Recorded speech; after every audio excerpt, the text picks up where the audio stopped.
Hi, it's Gwyn and welcome back to the Revolver Beatles Channel, the ultimate destination for Beatle enthusiasts and Paul McCartney aficionados. Today we're diving into one of the most intriguing chapters of McCartney's solo career, his 1986 album Press to Play. This record marked a bold attempt to modernise his sound and embracing the synth-driven aesthetics of the 1980s. By the mid-1980s, Paul had found himself at somewhat of a crossroads. The music landscape was shifting and he sought to reinvent his sound to stay relevant, particularly after the savage reaction to his Give My Regards to Broad Street. So enter Press to Play, released on August the 25th, 1986 in the US and September the 1st in the UK. This album marked McCartney's return to EMI after a short stint with Columbia Records in North America. Now, these three albums, Face Value by Phil Collins, Synchronicity by The Police, and Invisible Touch by Genesis, these albums are three of the most era-defining albums in the early to mid-1980s, and they were all co-produced by Hugh Padgham. Collaborating with producer Padgham, McCartney aimed for a contemporary feel. He also teamed up with Eric Stewart, formerly of 10cc, who co-wrote 6 of the tracks on the album.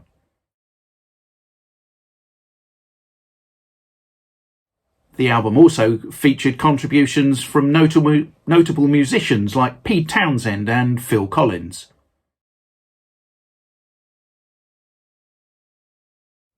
As McCartney noted, some of the tracks were entirely live, while others, like Press, utilised drum machines and synthesizers to capture the era's essence. So with the big guns assembled and a more contemporary thematic in mind, how would Press to Play work out? Upon release, I really enjoyed this album, but I have to confess it's not an album that I've often returned to, and in fact it's been some time since I gave it a spin. So the time was right to do just that. The album opens with Stranglehold, a sprightly mid-tempo rocker written by Paul and Eric Stewart.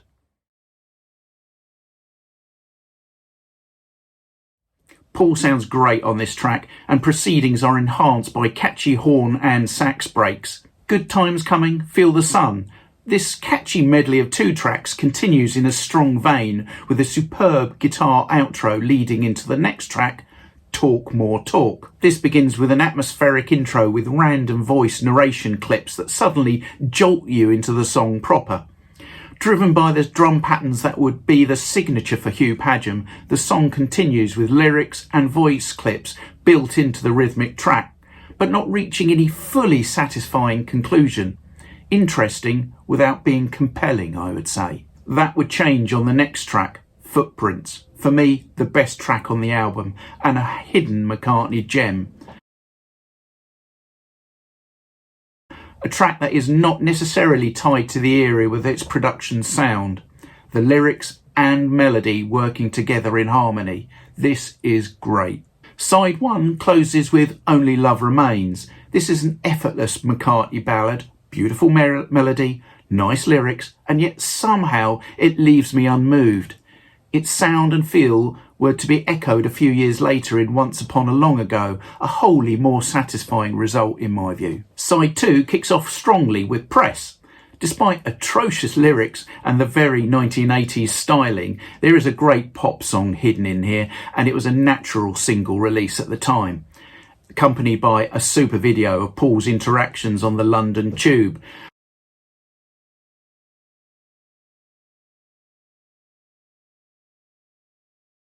But it was not enough to help it as a single. In fact, the second single from the album, Pretty Little Head, follows. And to my ears, this sounds the most Genesis-ish track on the album due to Hugh Padgham's production. This is very much an experimental piece and quite adventurous for the time. The layered percussion, chanted lyrics and effects upon effects lead nowhere, and the song is way too long at 5 minutes 11 seconds.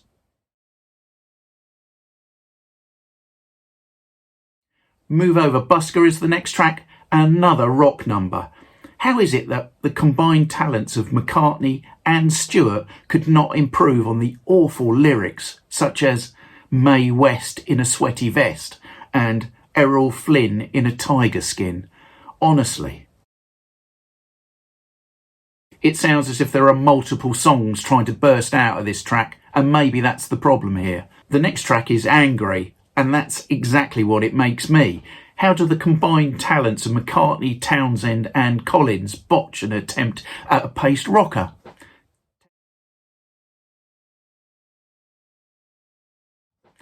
Townsend's guitar sounds throttled, the backing vocals great, and to be honest, it's just a real disappointment. The final track is, however, absurd, and absurd it certainly is. An obscure B-side perhaps, but this really shouldn't have been an album closer in my view. A disappointing end to a second side with diminishing returns. My overall verdict? There are moments of quality on here: Stranglehold, Good Times Coming, Feel the Sun, Footprints and Press. And to be honest, these songs deserve so much more attention in McCartney's canon, but there we have it. The album, however, wears its 1980s style production values like a glossy shell suit, a mullet and a moustache.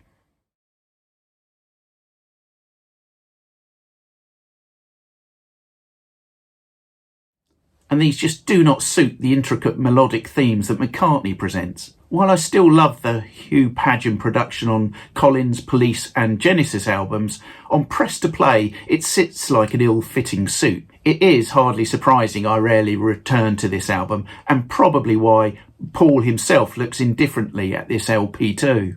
The distinctive album cover of Paul and Linda is photographed by esteemed portrait photographer George Hurrell with a classic box camera capturing the soft focus style of the classic 1930s Hollywood photographs. The inside cover of the gatefold features stereo landscape images of each track, courtesy of Paul himself.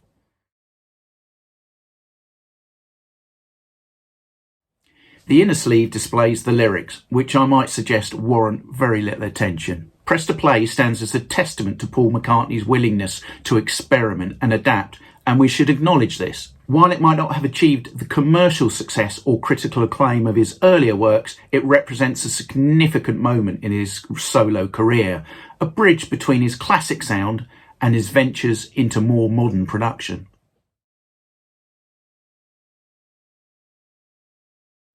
That's what I think, but how was the album received at the time?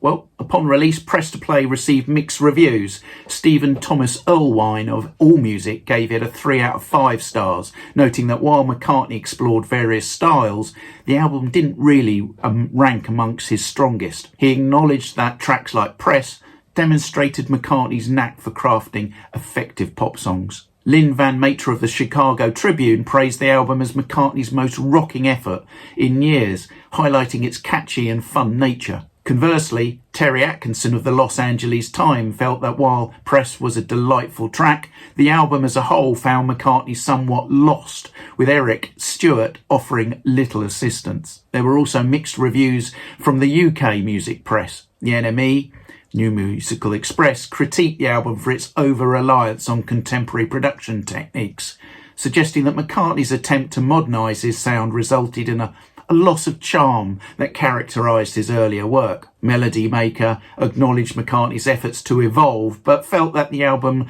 lacked the innovation and energy expected from an artist of his stature, describing it as a misstep in his solo career. Sounds magazine offered a more favourable view, praising tracks like Only Love Remains for their melodic strength and considering the album a commendable, if not entirely successful, attempt at reinvention. These varied perspectives highlight the challenges that McCartney faced in balancing innovation with the expectation of his established fan base.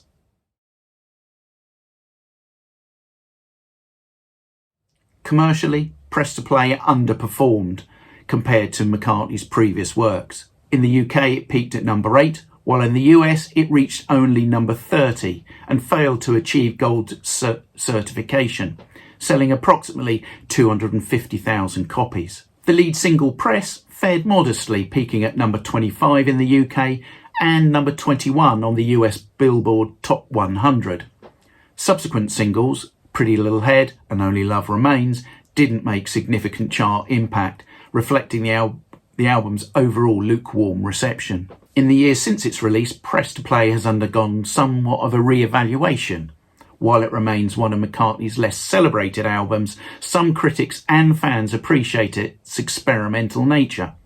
Moreover, the album's embrace of 80s production techniques, once a point of contention, is now viewed by some as a bold attempt to evolve with the times.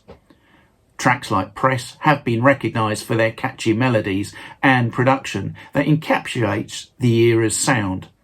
Some consider it as a natural precursor to McCartney's work as the fireman in the mid-90s. So overall, my rating would be 3 stars. Thank you for joining me on this exploration of Paul McCartney's Press to Play. If you enjoyed this deep dive, please like, subscribe and hit the notification bell for more Beatles and McCartney content. Share your thoughts on the album in the comments below, why don't you? What are your favourite tracks and how do you view its place in McCartney's discography? Now, I have to confess to disappearing off the radar recently, but I'm looking forward to sharing more content with you on a regular basis from this point forward. So, until next time, bye for now.